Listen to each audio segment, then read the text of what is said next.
बिस्मिल्लाहिर्रहमानिर्रहीम। देखते आंखों और सुनते कानों पे नारगे का सलाम। ये मौलाना तारिक जमील साहब ने एक इंटरव्यू दिया था, तो उसकी कुछ वीडियोज़ हैं, तो उन पे एतराज़ था हमें, तो उस पर हमने ये व्लॉग किया। तो आप पहले मौलाना साहब की ये 5-6 सेकंड की क्लिप सुन लें। ऐसा जुल्म तो मेरी 70 साल उम्र हो रही, ऐसा जुल्म मैंने तो आज तक नहीं देखा। जी, तो जनाब मुहतरम मौलाना साहब, क्या आपने ज़िया का दौर नहीं देखा था?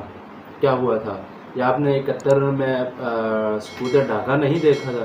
कितना जुल्म हुआ था? शायद ना देखा हो तो मौलाना साहब आपने 97-98 भी नहीं देखा होगा, कैसे एक मुंतखब हुकूमत को गिराया गया। तब भी मेरे ख्याल से मौलाना साहब मुल्क में नहीं थे, बाहर थे, तो इस वजह से वहाँ कोई कम्युनिकेशन सिस्टम नहीं था कि मौलाना साहब तक इतला पहुँच जाती कि मुल्क के अंदर ये हो रहा है।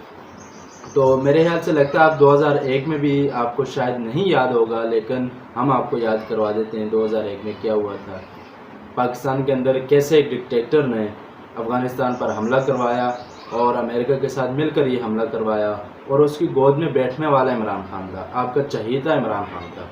तो ये सारी चीज़ें आपके सामने हैं, तो अब हम क्या कह सकते हैं। शायद ये भी जुल्म आपने ना देखा हो, तो आपने शायद ड्रोन भी ना देखे हो, ड्रोन नाम भी ना सुना हो शायद आपने, तो ये भी आपके सामने है। आपने लाल मस्जिद का नाम सुना भी नहीं होगा शायद, मेरे ख्याल से, या मैं गलत हूँ। तो उस लाल मस्जिद पर हमलावर होने वाले सुअर का नाम तो आपने सुना होगा, मुशर्रफ का, और उस मुशर्रफ की गोद में बैठने वाला इमरान नियाज़ी था, और उसकी मुखालफत करने वाला मौलाना फजल मान साहब थे। तो शायद आपने ना सुना हो। ये सोशल मीडिया का दौर है, हमें बेवकूफ़ बना रहे हो लोगों, मौलाना साहब को बेवकूफ़ बना रहे हो, शर्म नहीं आती तुम लोगों को? तो फिर आपने कबाइल के अंदर मरते हुए लोगों को भी नहीं देखा होगा। अकबर बुगटी का नाम तो सुना ही नहीं होगा आपने कि उसको मारने वाला कौन था, उसको शहीद करने वाला कौन था। ये मौलाना साहब का दूसरा क्लिप है, ये सुन लें आप। कर रहे हैं कि जैसे ऊपर कोई खुदा नहीं है, बस जो हम करेंगे हमें कोई पकड़ने वाला। जी जनाब आला APS का वाक़या तो आपको याद होगा, पेशावर आर्मी पब्लिक स्कूल का। वो किसके दौर में हुआ था? KPK में किसकी हुकूमत थी? इमरान खान की हुकूमत थी ना। पहले वार्निंग दी गई थी कि यहाँ टेररिस्ट हमला कर सकते हैं, तो लेकिन नियाज़ी ने क्या इकदाम किए थे? तो मेरे पीछे आप वीडियो भी लगी हुई देख सकते हैं। सानिया साहिबाल किसको नहीं याद? शायद आपको ना याद हो, मैं आपको याद करवा देता हूँ किस तरह मासूम बच्चों के सामने उनके वालिदैन को बेदर्दी के साथ कत्ल किया गया। फिर मेरे ख्याल से लगता है आप तब नियाज़ी की अच्छाइयाँ तलाश कर रहे थे, तो इस वजह से आपको ये याद नहीं है। चलो हम याद करवा देते हैं। आसिया को छोड़ने का क्रेडिट कौन ले रहा है? ये वीडियो चल रही है, आप देख रहे हैं पीछे, तो कौन उसका क्रेडिट ले रहा है? हम तो नहीं ले रहे। अल्हम्दुलिल्लाह हम इसके मुखालिफ खड़े थे और आज भी खड़े हैं।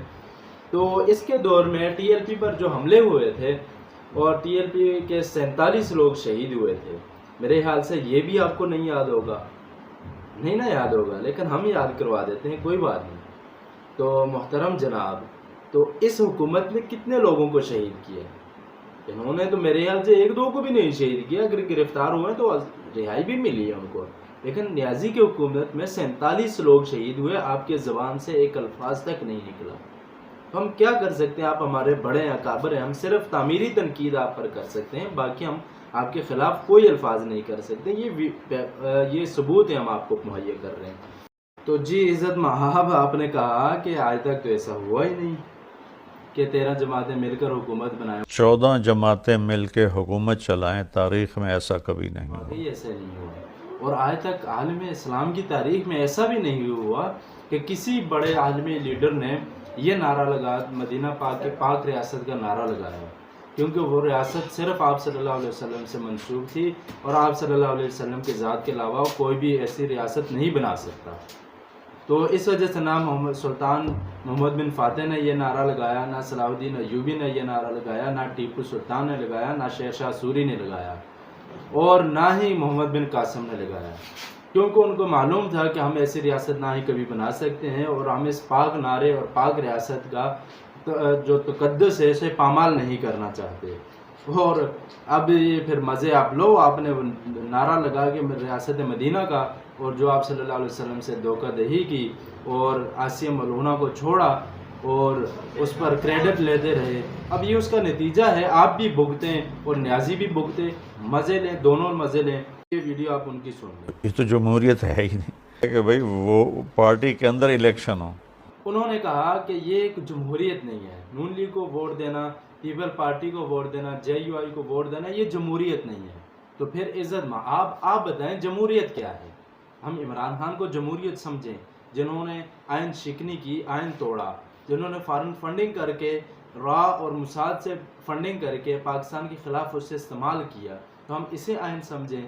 2018 میں جب جہانگیر ترین جہاز لے کے اڑتا تھا، 5-10 ایم پی ایز اپنے ضمیر فروش کر کے، ضمیر بھیج کر پی ٹی آئی میں داخل ہوتے تھے. ہم اسے آئین سمجھیں اور اسے جمہوریت سمجھیں.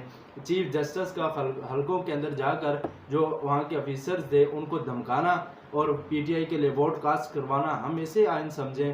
یا ہم یہ اسے آئین سمجھیں کہ آپ کے دور میں ایک سول شخص کا کورٹ مارشل ہو اور ہم اسے آئین سمجھیں اور اسے جمہوریت سمجھیں. کس جمہوریت کی آپ بات کر رہے ہیں؟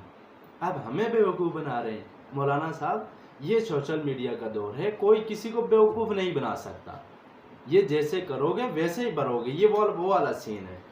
تو اپنے مخالفین کو جیلوں کے اندر ڈالنا اور وزیر اعظم بننا اور ان کے اوپر ایسے ایسے الزامات لگانا کہ جن کا کوئی نہ سر ہے نہ پاؤں ہے، تو یہ تو پھر ہونا ہی تھا کہ جیسے کرو گے ویسے بھرو گے.